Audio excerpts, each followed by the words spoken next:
Ya, pues, hola, hola, hola a todo el mundo. ¿Cómo estamos?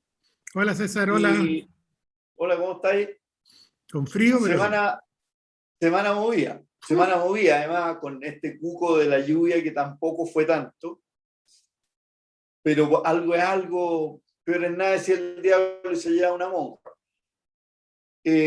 Bueno, hoy día tenemos entonces, vamos a hablar de Afganistán, obviamente, con todas sus cuestiones. Vamos a hablar de las primarias y del, yo creo que además, el circo de candidatos que tenemos, o sea, hasta casi se mete en meo de nuevo, eh, y de, tú tiraste el último tema, cuarto retiro. el cuarto retiro. Bien, bien, bien. Entonces, partamos por Afganistán. La verdad que, aparte de los palos que se está llevando Joe Biden por una cosa que la había empezado Trump, increíblemente, y la inevitable comparación con Vietnam.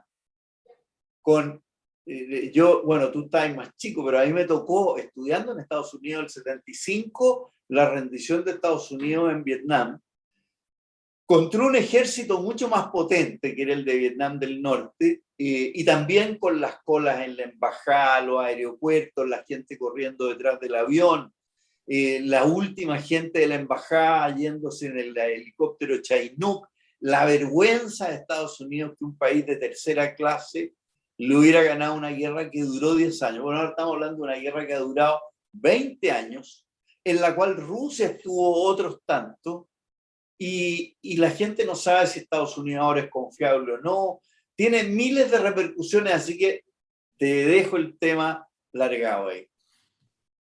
Pucha, primero que dolor, César, el otro día vi un documental de la Deutsche Welle largo, de más de 2 horas, sobre Afganistán. Claro, y contaron la historia de los últimos 50 años en Afganistán. Qué manera de sufrir esa gente. Así que lo primero es, pero con un pozo de dolor y sufrimiento, y que tiene que ver con varias cosas, tiene que ver con la ubicación que tiene. Estar metido ahí en un lugar en que está la ruta de la seda, es un lugar, hay petróleo, tienen uranio, se surgen bien el principal proveedor mundial de amapolas y de opio, Claro, por lo tanto. En fin, pero lo primero, qué terrible el drama y los extremos por los cuales han pasado.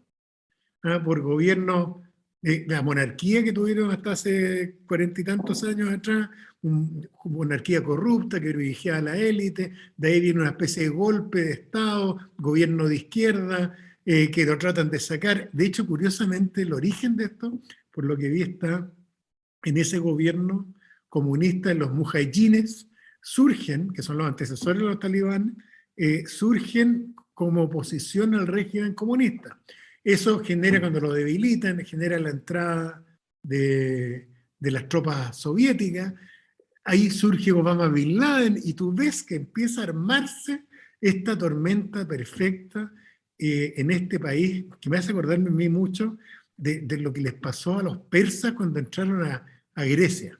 El imperio persa era lejos la mayor potencia, ¿no es cierto?, mundial, tenían muchos más soldados, más de todo, y se les olvidó que Grecia, claro, eran chiquititos, pero eran buenos para los combos, y estaba lleno, no había ningún lugar donde pelear en forma abierta, estaba lleno de montañas, de valles y de cajones y de enredo, y no se la pudieron los persas. Y eso que eran una proporción de 10-1 de tropas persas contra los griegos. Y no se la pudieron, y no se la pudieron 2 veces. Entonces, acá es algo parecido, porque yo tenía 15 años cuando salió a Estados Unidos de Vietnam, me acuerdo perfectamente. Fui a vivir a Estados Unidos después del año siguiente, 76, y era una cosa que todavía estaba en el inconsciente colectivo. Claro, y esto es como el déjà vu para todos nosotros de cómo los soldados y el mundo político, pero cómo los soldados y los norteamericanos que son tan estudiosos, está lleno de generales con doctorado en historia, etcétera, cómo los tipos no tienen claro que hay países donde tú entras con sistema de guerra bélico tradicional y no vas a ganar y no vas a tener cómo salir sin dejar la coa. Y esta situación que se da ahora, por último en Vietnam la cosa era un poco más matizada por el tema de los franceses previamente, pero acá llegaste a sacar a los talibanes, te vas y devuelves a los talibanes más fuertes de lo que estaban antes. Entonces, yo creo que tiene, en mi opinión, tres ángulos que son muy interesantes. Uno, el debilitamiento efectivamente de Estados Unidos, incluso que se le nota en la tosquedad cómo diseñaron la salida. Olvídate de la gran decisión geopolítica, pero la salida torpe, no la avisaron a los países europeos que son sus socios. Todos vimos en la televisión hace 10 días atrás al presidente de Estados Unidos decir, no, si no va a colapsar el gobierno, aquí hay 300.000 soldados claro. que están armados, y además dijo, y no va a ser como Vietnam, dijo. O sea, el ridículo completo, porque no es solo el presidente, es todo el staff, ¿no es cierto?, militar norteamericano. Así que ese es uno, el debilitamiento norteamericano. Segundo... Ahora, hay una cosa, Juan Pablo, que yo creo que es difícil que pase, que Vietnam entra en digamos, el régimen comunista, agarra a Vietnam del Sur, unifica, hacen una guerra, ¿no es cierto?, al lado, qué sé yo, hacen una pila de cuestiones, pero hoy día Vietnam es uno de los mejores amigos de Estados Unidos, tiene un régimen casi capitalista, están progresando como locos, y eso yo no lo veo en Afganistán. No, y la mezcla, déjame darte un dato, la mezcla es tremenda, porque la otra reflexión que uno hace es sobre el islamismo tradicional. A propósito del origen de los mujahidines, acuérdate que la provocación de los comunistas, antes de que llegaran los rusos, los comunistas afganos, fue que prohibieron a los cultos religiosos y empezaron a encarcelar a los musulmanes que hacían sus oraciones. Mira. Eso es lo que generó este estallido de fundamentalismo que generó a los mujahidines primero y después a los talibanes. Pero mira dónde viene, una cosa represiva. Pero terminamos con un monstruito peor de la situación original, en que hoy día tienes una masa gigante de tipos duros que creen, ¿no es cierto?, que las mujeres son propiedad de ellos, porque es un tremendo ángulo. El golpe para el mundo occidental y el feminismo que había logrado, ¿no es cierto?, generar una hegemonía. Esto es, yo imagino la mirada de las mujeres, el horror, no sé si vieron... ¿No te llegó, Juan Pablo, un meme que salen los fulanos del talibán así sentados en un escritorio, lo principal le dice, estamos esperando a las tesis? Claro, no, una cosa de terror, pero esta escena de, ayer vi en la televisión a una señora lanzándole un niñito, La niñita, guagua. la guagua a Sí, los soldados norteamericanos. O sea, imagínate, sabiendo que ella no va a poder ir, pero tirándole la guagua para salvar a su hijo o hija. Bueno, entonces yo creo que tiene ese impacto enorme de la reflexión sobre cómo a estas alturas del mundo puede haber un fundamentalismo religioso medieval, de la peor parte de la Edad Media. Y por otro lado, el último elemento, César, que creo que es fundamental tener presente, que es el rol de China. En mi opinión, siguiendo, no mi opinión en realidad, lo que he leído de gente que entiende, es que aquí el gran ganador del punto de vista de la geopolítica en la zona es China. Los amigos de los talibanes son los chinos, quienes habrían convencido que esto no se transformara esta victoria en un baño de sangre y todo el cuento, fueron los chinos. Y los chinos con su negocio por detrás, que en el fondo le dicen, nosotros los vamos a apoyar, nosotros los vamos a financiar, y además ustedes nos pagan obviamente con uranio, con otro tipo tienen tierras raras, también hay otro tipo de minerales que los chinos necesitan. Tienen minas de lapislázuli gigantes. Lapislázuli es el único otro país, claro, fuera de Chile que produce lapislázuli. Bueno. Entonces, dime una cosa, Juan Pablo, pero ¿qué hay con la tradición islámica que les impide tener una democracia como Dios manda? O sea, tú recorres todos los países islámicos, o tienen la revolución y una cosa rara adentro, o tienen satrapía como Arabia Saudita, los Emiratos, etcétera, etcétera, pero no funciona ni en Egipto, ni en Marruecos, en Turquía a tres saltos y un repique, y les cuesta mucho. Mira, Pakistán, Afganistán, los rusos tienen un problema gigante con los países federados que también son islámicos. ¿Qué pasa ahí? ¿Cómo puede ser tan fuerte? Acuérdate que el cristianismo también tuvo sus momentos terribles. Acuérdate de la Casa de Brujas, la Inquisición, ¿no es cierto? No, pero se nos pasó. Por eso, ¿por qué se pasó? Impactó positivamente al pensamiento cristiano y a la religión cristiana, en mi opinión, la Ilustración. se dio un impacto, y sobre todo el pensamiento de Locke, ¿no es cierto?, me han escuchado hablar tantas veces, la teoría del origen de los derechos humanos, de los límites al poder, cualquiera que sea, en el respeto a la dignidad de la persona, poner el poder, que el gran resumen, en mi opinión, de la Ilustración, que es poner, civilizar la sociedad por la vía de poner el poder, todo el poder, incluso el religioso, al servicio de la persona, y no como un sistema de dominación y control sobre las personas. Desde ese punto de vista, y creo que el cristianismo ha costado, pero yo creo que el cristianismo ha hecho, y en todas sus variantes, la variante protestante y la católica más tradicional ortodoxa, de hecho creo que en la iglesia ortodoxa ha entrado menos, en la iglesia ortodoxa oriental, pero en la iglesia, el cristianismo occidental se tragó, hizo suyo la Ilustración con este proyecto político humanista de protejamos a las personas, la valoración de la diversidad, Voltaire, ¿no es cierto?, el goce de la diversidad humana, etc. Versus la sociedad musulmana que nunca ha tenido un momento estructural de ilustración, y que yo creo que desde ese punto de vista, y por eso que sale esta cosa medieval. Piensa que escuchaba el otro día un periodista en CNN decir una cosa que es cierta. Nosotros nos horrorizamos porque los talibanes andaban con policía religiosa golpeando a las mujeres en la calle si se le veían los tobillos, etc. ¿Y cuándo hemos reclamado contra Arabia Saudita? En que también se aplica la Sharia, se aplica el Corán, ¿no es Sí, cierto? pero no en esa, pero espérate, pero no degüellan a los enemigos, o sea, Pero ojo, dejaron que las mujeres empezaran a ojo, manejar hace como sí, pero 5 años. ojo que eso tiene matices, porque acuérdate que ellos aplican el Corán. Yo no sé en este momento, no lo he leído, pero hasta hace poquitos años atrás le cortaban las manos a los ladrones. O sea, el poder punitivo sin límite aplicando el Corán. Y además la policía religiosa, ¿no es cierto? Y las penas de muerte pública. Entonces, ojo, yo estoy de acuerdo que es un poco más sutil, pero un poco más sutil. Piensa lo que acabamos de ver, pues, César, a propósito de Arabia Saudita.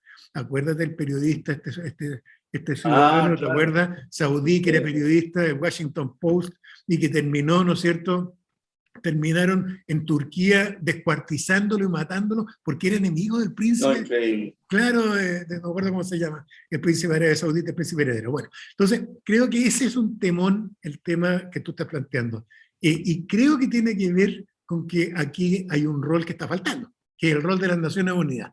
Desde el año 45 en adelante, acordamos, después de las brutalidades de Stalin, de Hitler, todas las escobas gigantes de la Segunda Guerra, acordamos decir, ¿sabes?, que aquí hay un mínimo. A nosotros nos gusta el relativismo cultural. Y está perfecto que haya diversidad religiosa y política, pero aquí hay un límite. Los derechos humanos no se tocan. Uno puede ser comunista, puede ser musulmán, puede ser capitalista, puede ser monárquico, lo que quiera. Pero aquí no podéis dedicarte a torturar cabros chicos, no podéis dedicarte a castigar a las mujeres por ser mujeres. Y hemos hecho la vista gorda con el tema religioso nosotros como comunidad internacional, además, durante los últimos 70 años. Y entonces, yo creo que esto va a obligar, ¿qué va a hacer las Naciones Unidas? Va a dejar que China los apadrine a estos personajes y que sigan aplicando la ley. No sé si han visto, hay unos videos en YouTube sobre los juicios que hacen los musulmanes. Es la Inquisición del peor momento de la Inquisición. No, y populista, o sea, no es que haya un tribunal especial que están lo los vea. jueces que son comandantes talibanes, están los jueces, Claro. lo sientan el gallo, le pegan un par de veces, ya confiesan, y el tipo dice, no, sí, yo fui, no, ya, pero robaste, sí, robé, córtale la mano. Sí, no, pero o sea, ni los mínimos. Entonces, yo creo que y este es el aspecto final para mí relevante de la crisis. ¿Qué va a hacer la comunidad internacional? Vamos a sostener, por lo tanto, nosotros, de que los derechos humanos solo operan cuando nos interesa, a veces, cuando la cosa es muy llamativa, y Bueno, siempre ha sido así, o nos vamos a meter. lamentablemente casi siempre ha sido así, o sea, Arabia Saudita no lo toca ahí porque es un régimen amigable con Occidente que te da petróleo y que no abusa con el petróleo o no abusa tanto. Y a China nosotros mismos no la tocamos porque somos chinos dependientes con nuestras exportaciones. Alemania está con un problema con Rusia, que dicen, oye, ustedes son muy débiles con Rusia y los dejan pasar los oleoductos y no sé qué. A ver, ahí, te fijáis, en las relaciones internacionales funciona en la realpolitik a lo Bismarck. No hay realmente como leyes que sean obedecidas por todos y que sean enforceable, digamos, o sea, que el que no la cumple le pasa algo. No, y además tenemos esta cosa sesgada, o sea, se lo hemos hablado tantas veces. Los de izquierda vemos las violaciones de los derechos humanos en los regímenes de derecha y nos negamos a ver las violaciones de los derechos humanos que hay en los regímenes de izquierda y viceversa. Entonces, tenemos esos sesgos que yo creo que aquí uno va a tener que empezar a empujar por romperse. Y para mí eso es lo más importante porque el nivel de sufrimiento, las escenas, César, yo no sé si tú te angustiaste. No, si alcancé a ver, y es tremendo. No, si el miedo de las mujeres. Pero oye, a propósito de lo que dices tú, yo creo que también en otro programa va a tener que tocar lo que pasa en Nicaragua, que también es increíble. O sea, eso está pasando frente a nuestros ojos, está pasando en el patio. ¿Ah? No. Y pensar que alguna vez el personaje este nicaragüense era un revolucionario joven que buscaba la libertad, y miren lo que se ha transformado. O sea, una especie de Anastasio Somoza. La gente más joven no sabe de qué estoy hablando, pero había un personaje macabro en Centroamérica que se llamaba Anastasio Somoza, y todos estos revolucionarios jóvenes, idealistas, lucharon valientemente en contra de ese gallo, y se terminan transformando en lo mismo. No, terrible. Es cierto, Y era vamos a dedicarle un programa de un país que no era, tú sabes que hace mucho tiempo no era un país tan salvaje, era la patria de Rubén Darío, entre otros. Bueno, acuérdate de la guerra bananera, y el gran responsable de la desestabilización política de eso fueron los gringos. A comienzos del siglo XX, Pero después de la Primera Guerra Mundial. Tenían cosas entre ellos. Tú sabes que el general Ibáñez, cuando lo mandaron, era mayor y lo mandaron a la escuela militar en Centroamérica, él de puro gusto participó en una de las guerras civiles. Ahí está contado por Gonzalo Vial con lujo de detalles, sí, muy bien. Oye, a propósito, Gonzalo Vial, me prometieron un libro con las columnas de Gonzalo Vial de hace 15 años o 20.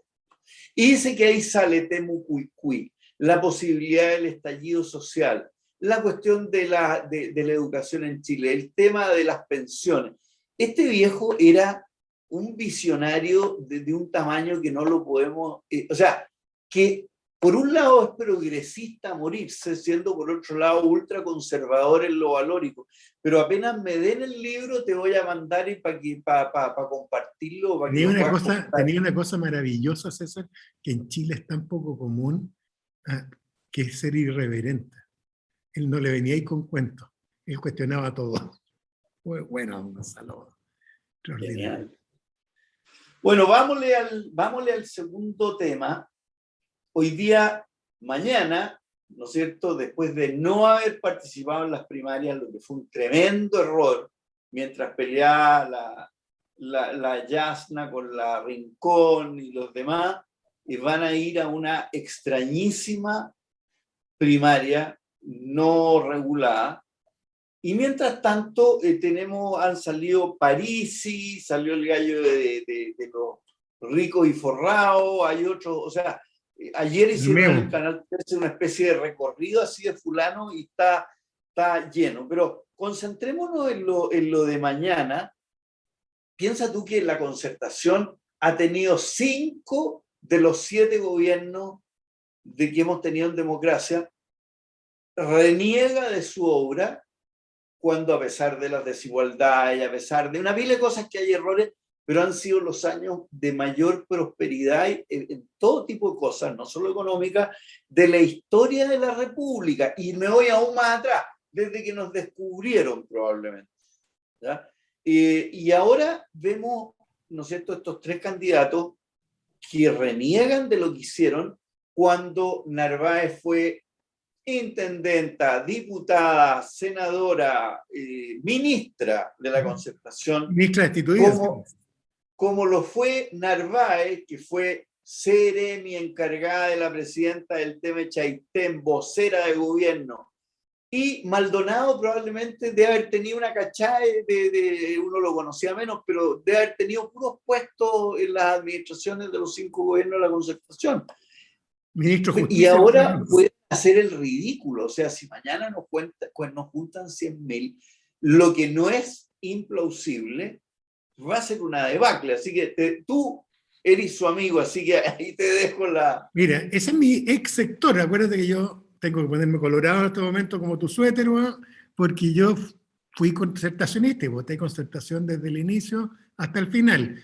Pero sí era reclamón, pues era, y me molestaban las cosas y las prácticas y todo, pero voté por la concertación.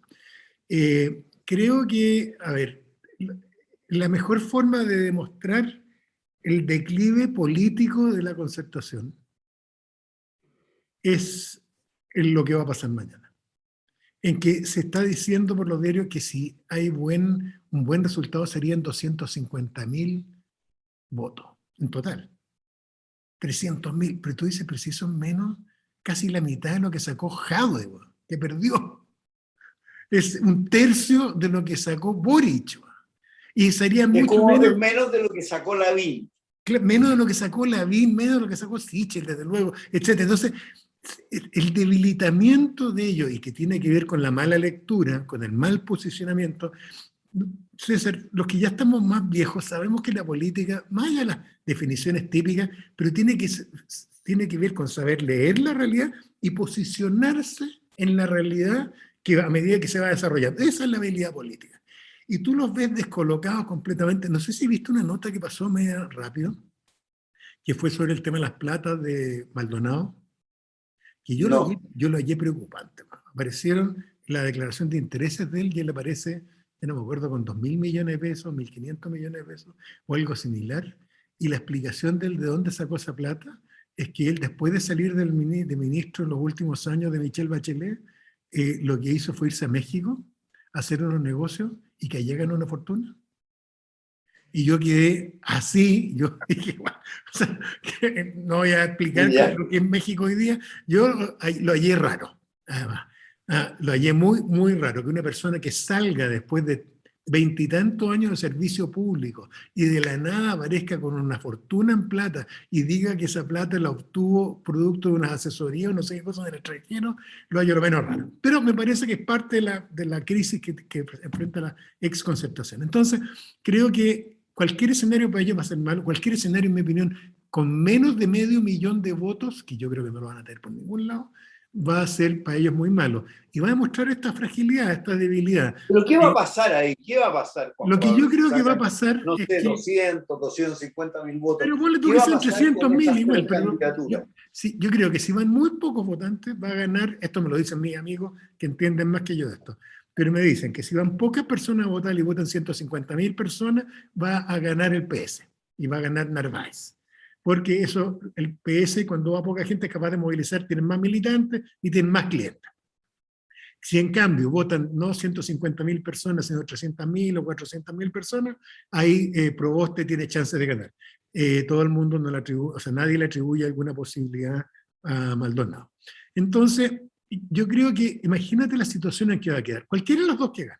Yo, entre nosotros, a las dos las hallo bastante buenas candidatas, con todos los problemas, pero las hallo que son gente decente, creo que son creíbles y que pueden desarrollar un proyecto que es interesante. Pero creo que van a partir con un nivel de debilidad, mientras al lado tienes a Boric, que representa la frescura, pero que tiene historia política y que tiene este caudal de votos gigantesco arriba, y ellos van a sonar a lo viejo, añejo, y además con otro problema, que tanto Narváez como, ¿cómo se llama? Proboste. Como Proboste, las dos son más de centro que Boric, y por lo tanto les va a comer más votos Sichel. Yo creo que está en una situación muy difícil, y como te digo, lo grave es que esta situación está autoinfligida. Esto lo podrían haber hecho incluso quedando fuera del otro pacto, pero lo dijiste tú, César, hace 2 meses atrás, era el momento para que entraran con las primarias.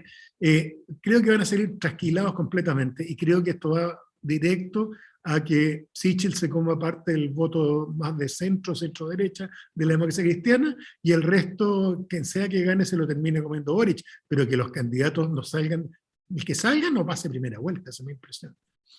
Yo lo que no entiendo, porque yo conocí a la gente de la democracia cristiana en la universidad, digamos, cuando eran grandes, ya. Ellos tenían la FEUC y tenían todas las cuestiones, pero toda esa gente hoy día, a ver, yo no conozco demócratas cristianos igual o más a la izquierda que Proboste.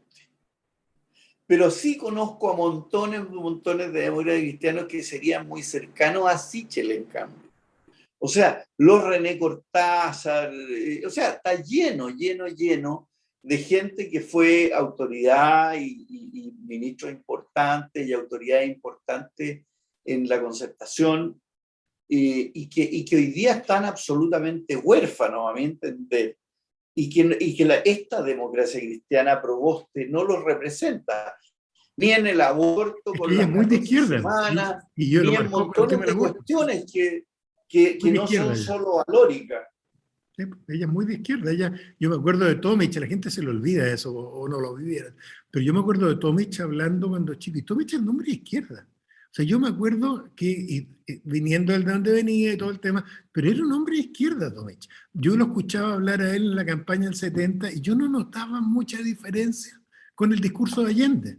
Lo que pasa es que todavía hay las tribus distintas de donde venían, pero el discurso, para mí era un misterio de chico, decir por qué no se produce una coalición entre la UP y los demócratas cristianos si el discurso de los candidatos es igual.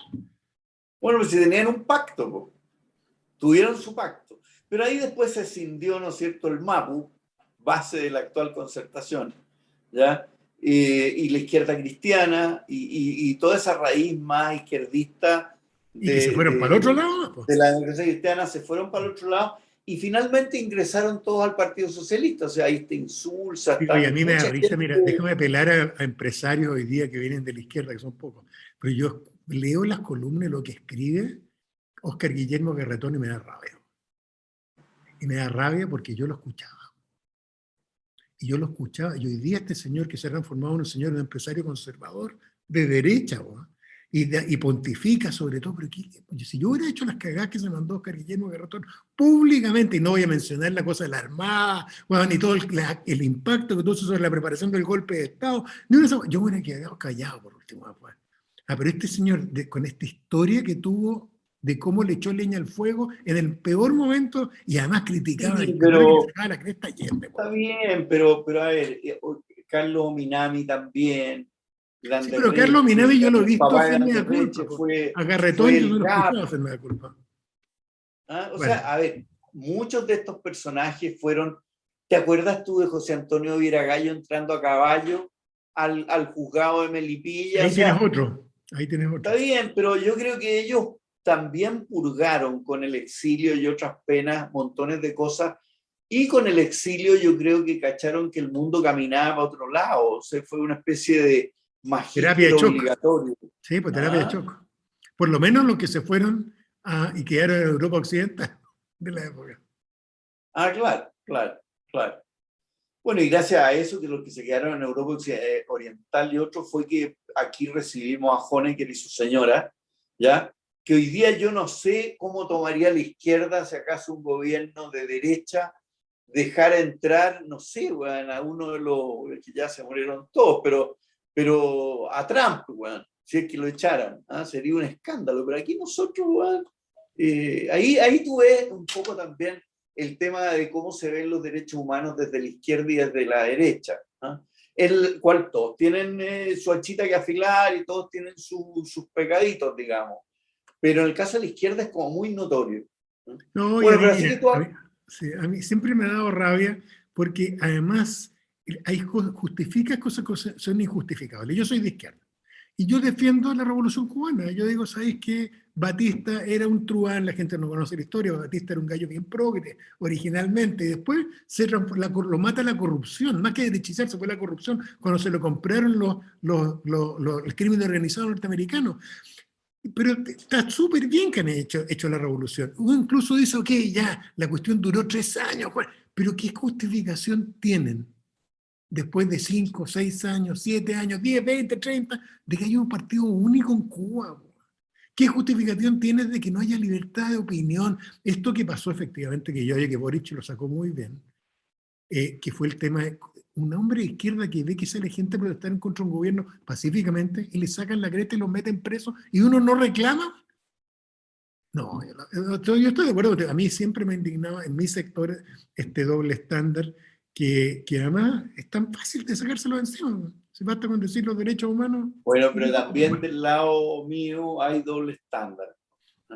Hay doble estándar, hay justificación de lo injustificable. Y la derecha en general apoyó a Somoza, ya apoyó a cuánto Los títere que gringos, había por ahí acuérdate. dando vueltas. Acuérdate del caso que la gente, el caso de Irán Contra, ¿te acordáis, César? Tipo. Tú Los sabes que en chiles esa Nicaragua, cuestión. yo tengo un amigo, Orlando Sacasa, nicaragüense, que vive en Estados Unidos, por supuesto, y él se le decía, ¿por qué Somoza era Somoza de baile cuando la familia de baile es parte de la aristocracia de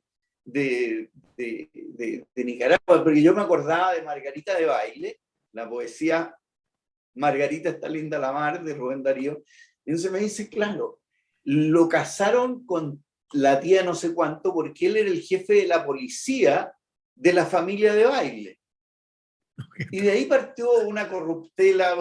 Generalizada. Oye, bueno, así que tú apuestas por, dependiendo de cuánta gente vote. Creo que si vota poquita gente, gana el PS. Creo que si vota mucha más gente, gana la DC. Terrible para la DC si ocurre eso, ¿eh? Terrible para la DC. Tal cual. Oye, y vamos al último tema. Así que le dejo la palabra. Sí, mira, el cuarto retiro para mí, yo reconozco que yo he sido, en lo personal, me he tragado los otros, nunca me gustaron porque era como hacer las cosas al revés, pero ahora yo ya perdí la paciencia, estoy como mi ídolo, ¿cómo se llama? El ex decano de Economía de la Chile, Joseph Ramos, ¿va? Que el otro día lo vi, que es un hombre progresista, además, un hombre, no sé si de izquierda, pero súper progre, y lo vi hacer una pataleta. Una pataleta, un reclamo, pero tremendo sobre esta cuestión, diciendo hasta cuándo. Esto es populismo puro, aquí lo que hay que hacer es establecer políticas de Estado, esto lo tenemos que financiar seriamente entre nosotros, y además reclamando que a producto del populismo estáis botando parte de la plata del tarro a la basura. Entonces, porque le estáis entregando la plata a gente que no la necesita. El IF efectivamente debió haber sido general al principio y después debió haber sido focalizado, pero se hizo exactamente al revés y se posterga ahora, si tú te fijas, hasta noviembre, o sea, hasta después de las elecciones. Sí, y todo este tema está ligado con las elecciones, entero. Todo mal y nadie se atreve a opinar. Entonces yo que muestra también la crisis institucional. ¿Cómo no hay gente que tenga cojones? Esos comentarios machistas míos, pero que tengan pantalones si son hombres, que tengan faldas si son mujeres y salgan duros, van ahí a decir, sabéis que esto está bien, pero esto no puede ser. Man. O sea, aquí, ¿hasta cuándo vamos a seguir con la gente financiándose su propio problema? Man? Y la izquierda además dándole vuelta al tema y gente de derecha también y todo. Aquí yo que salió muy bien además Marcel, ¿no es cierto? Y el Banco Central también, súper muy bien. serio. Poniéndole un poco de racionalidad y sentido político a mediano plazo, esto va a ser una tragedia. Entonces yo hallo que a propósito de la crisis que da lugar al 18 de octubre, esto muestra, ¿sabéis que el deterioro de nuestra clase política va cruzado, pero es bien terminal, ¿no? Eso explica la crisis del 18 de octubre. Porque pero a mí me gusta, una de las cosas que me gustó de Sichel fue decir que él no iba a apoyar la reelección de parlamentarios que se pusieran en fórmulas estúpidas, lo cual trajo toda una cuestión de que aquí no los podían mandar y qué sé yo, pero yo creo que puede tener costos, pero es una seña de gobernabilidad y de seriedad. Tal cual. No, una pena, pero esto, el análisis de Marcelo es bueno, que dice, mira, aquí va a subir el dólar, eso nos va a traer inflación, ¿ya? El tema que es verídico, que la gente está costando más sacarla a trabajar, ¿ya? Va a hacer subir los sueldos, obviamente, y todo eso va a irse haciendo subir los costos dentro de la subida de costos generalizada que está viniendo en el mundo por el trancón que hubo y por el taco que hay hoy día, desde los chips hasta la madera, hasta lo que tú le pongas, digamos. Fíjate tú que compré, por suerte me anticipé y compré el abono a 400 lucas en junio. Hoy día está a 600 lucas la tonelada de urea. En 3 meses, ¿ya? Esto todo obedece a que subió el petróleo, que subió la energía y que subió el transporte, sobre todo el transporte, ¿ya? Y no hay barcos nuevos, los barcos se demoran porque tú en hacerse un barco como un edificio, 24 meses, Y tenéis que atreverte a hacerlo, porque la galla hizo, y si esto se acá, me quedo con él. Pero aquí la Terrible. inflación, la gente no cacha que va a subir la tasa de interés real, no solo la nominal. O sea, ya no te van a prestar a UF más 2 como prestaban antes, ahora te van a prestar a UF más 3 y más 4. Y la UF cada vez que sube, ya al año un 4%, un 5%, significa que tu cuota subió un 4 o 5%. Si es muy grave, la gente ya se olvidó, cree que la inflación es un cuento del pasado, que ya no existe. Bueno, no es así. Cualquier momento puede aparecer, sí. No, lo hay Oye, una tragedia. estamos como en la hora ya, ¿o no? Sí. Listo, dele con su película y su libro. Mira, la película que abre como una caja de Pandora es una serie que está partiendo en Netflix y que se llama Derrotados, Defeated, que muestra, es Pero bien anotar dura, estas cosas. sí, muy dura, está en Netflix, es una coproducción europea con algunos productores norteamericanos, ambientada en Berlín en 1945, en el segundo semestre, o sea, recién terminada la guerra. Y cuenta la historia de un grupo de policías bastante real, el tema, y hay dos temas que aparecen. ¿Ah? Primero, cómo quedó el nivel de destrucción que quedó Alemania. Y muestra un grupo, un ángulo raro, cómo se reconstruyó la policía alemana. Y este es un policía norteamericano que va de Nueva York, que va a ayudar mientras busca a su hermano, qué sé yo, pero que va a ayudar a montar la policía en Berlín. ¿Ya? Pero a la pasada aparecen datos, todo esto buscando una especie de asesino en serie, es muy, muy bonito. Pero aparecen datos, el primer caso de violación que aparece una niña violada por 2 soldados y se descubre que los soldados que la violaron fueron norteamericanos. Porque nosotros siempre nos quedamos todos, ¿te acuerdas, César, en nuestra generación, con las violaciones de los rusos, que eran ciertas? Pero hay un librito que lo recomiendo a la pasada, este no es el que voy a recomendar, pero a la pasada un libro que se llama Taken by Force, de un señor que se llama Robert Lilly, un profesor de sociología norteamericano, que hizo una investigación en documentos oficiales y vio cuántas violaciones se habían documentado en Alemania después de terminar la guerra por soldados norteamericanos. Y llegó a la conclusión que, o sea, que encontró 11.000 expedientes de violaciones y dice esas son las que se denunciaron, que era un porcentaje ínfimo.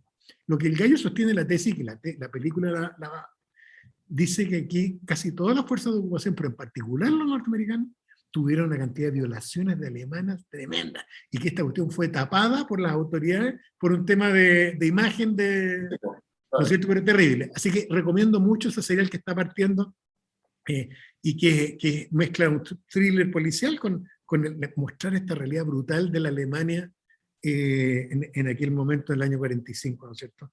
Y un libro que me ha entretenido mucho, que lo estoy terminando, de un libro de Eduardo Valenzuela, sociólogo, perdón, historiador, extraordinario, y analiza expedientes judiciales en la colonia sobre el tema de los maleficios. Y hay un caso en particular que lo recomiendo porque analiza los casos, pero hay un caso que es maravilloso porque muestra como el caso de Tomasa, la cacica de Mayoa, ¿no? Que es como el quinto caso que pone, que es extraordinario, porque son casos que se investigan los maleficios judicialmente por la Iglesia y por el Estado chileno, por jueces chilenos. Y ahí descubrimos que existía esta cacica en Mayoa, cerca de Tahuatahua, y habían indígenas, y todo esto parte por el robo de una niña indígena de parte de un español. Esto en 1710, miren la época, pero estaba lleno de población indígena ahí, todavía. Sí, bueno. Lleno, y esta era la cacica. Bueno, y después la acusan a ella de usar maleficio y la acusan de bruja y todo el juego. Pero muy interesante, un librito de lectura rápida, como no es como periodístico, no viene con cosas freak, pero muy entretenido, y además estudio a fondo sobre cada uno de los expedientes judiciales que va a encontrar. Así que lo recomiendo encarecidamente. Bueno, hasta el día de hoy tú sabes que en el campo el mal de ojo es algo de creencia popular. La ¿ya? cintita Y roja. de eso hay un cuento precioso de Oscar Castro que se llama El hombre que hacía estribos. Mira. Que es de un pobre viejo que lo acusan de que él ojea. ¿ya? Pero mira, hasta que yo era no tan chico, en la mitad de las hembras de sandía, en los sandiales, tú veías que había una, ¿cómo se llama? Un girasol. ¿Ya? Entonces uno preguntaba, ¿y por qué lo ponen? Para desviar el mal de ojo. Entonces el ojeador decía, qué linda la maravilla, ¿ya? Y te salvaba de que te ojeara el sandial. Sí. Mira, yo tengo de libro Cuentos Mapuches de Chile. Este se ve que es un libro anterior porque habla no de mapuche, sino que mapuches, ¿ya? Y es liviano, o sea, es un libro de cuentos. O sea, esto no tiene ni un sesgo anti-Winca ni cuestión, son cuentos. ¿Eh? Y bien interesante como para ver cómo es la sociología mapuche, bien interesante. Y en película, yo les recomiendo una serial que se llama Nuestro Padrino. ¿Ya? Nuestro Padrino es la historia del jefe de la mafia que se va primero a Brasil huyendo y después a Estados Unidos, y fue el que rompe con la tradición y acusa como a 200 mafiosos. ¿Ya? Y que está, por supuesto, estuvo con esto de la identidad encubierta en Estados Unidos después de que declaró, pero es súper interesante cómo te describe, y después de haber visto Los Buenos Muchachos, Goodfellas, qué increíble cómo las películas de Scorsese efectivamente te cuentan historia verdadera, cosas que existen. O sea, eso, el hombre de honor, ¿ya? Es un matriculado en la mafia, o sea, un juramentado, y que si acaso alguien lo toca, aunque sea de otra familia, se van con él, ¿ya? Y te explica montones de cosas del Padrino 1, del Padrino 2 y de Los Buenos Muchachos. O sea, muy, muy interesante. También sale en el irlandés, ¿no es cierto? Pero impresionante lo que es la mafia y su red internacional, y de los códigos que existen. Y este gallo renuncia porque dice, esta ya no es la mafia, esta ya no es una cuestión caballerosa, esto ya son asesinos hechos y derechos sin ley ni Dios, digamos, y le echa la culpa a la droga. Lo mismo del Padrino 1, cuando el Padrino 1 no quiere, ¿no es cierto?, entrar a los narcóticos, y después le doblan la mano, bueno, y dice, ahí empezó a corromperse todo el sistema y ya se fue de las manos. Así que buena, y voy a anotar el Taken by Force. Está buena. Cuesta encontrarlo, pero ahí uno lo puede pillar. Ya. Oye, bueno, llegamos al final por esta semana y nos seguiremos viendo. Y veamos mañana qué pasa. A ver qué con ocurre. Popcorn ahí mirando mañana la primaria. Y yo espero que, a diferencia de mis amigos del colegio, con la AstraZeneca hoy día no me venga ni fiebre, ni tiritones, ni ninguna cosa. Ya, suerte en eso. Ok, Juan Pablo. Que estén bien. Chao. Igual, abrazo. Cuídense. Chao.